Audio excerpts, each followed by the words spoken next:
అతన్ని జనాలు చూడకపోయినా అతని పేరు మాత్రం అందరికీ తెలుసు. సార్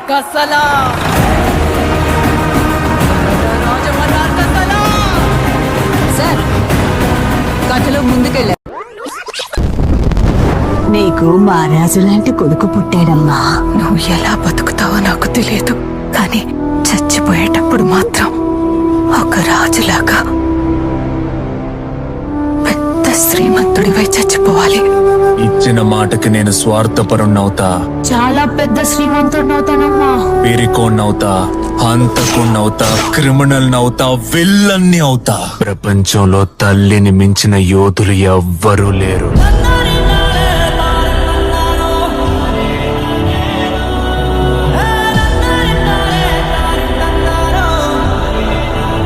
ఈజిప్ట్లో దొరికే బంగారానికి అపారమైన విలువ ఉంది. అయితే దాన్ని వెలికి తీసే చేతులు వెనక పెద్ద చరిత్రే ఉంది.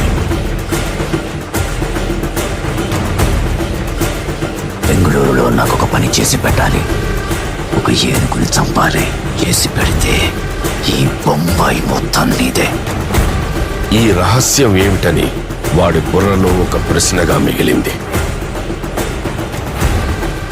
ఇక్కడ ఏం జరుగుతుందో, ఎవరు వస్తున్నారో కనీసం ఐడియా కూడా లేదు వాడికి. ఇక్కడ ఏం జరుగుతుంది, ఆ వచ్చే వాడెవడో తెలిస్తే ప్రపంచంలో ఎవ్వడు ఇక్కడికి రాడు. యుద్ధాలు జరిగేది విజయం కోసం, విజయాలు సాధించేది చరిత్ర కోసం.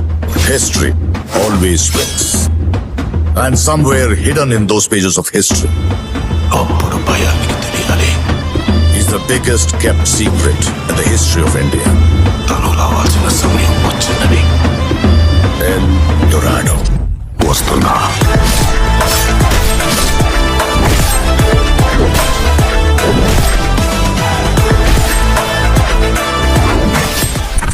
ఈ సముద్రం లోతెంత? ఈ సముద్రం శాపల్ని కంటే కత్తుల్నే నెత్తుర్నే ఎక్కువ చూసుండాలి. అయితే హంటింగ్ సీజన్ ఓపెన్ చేసి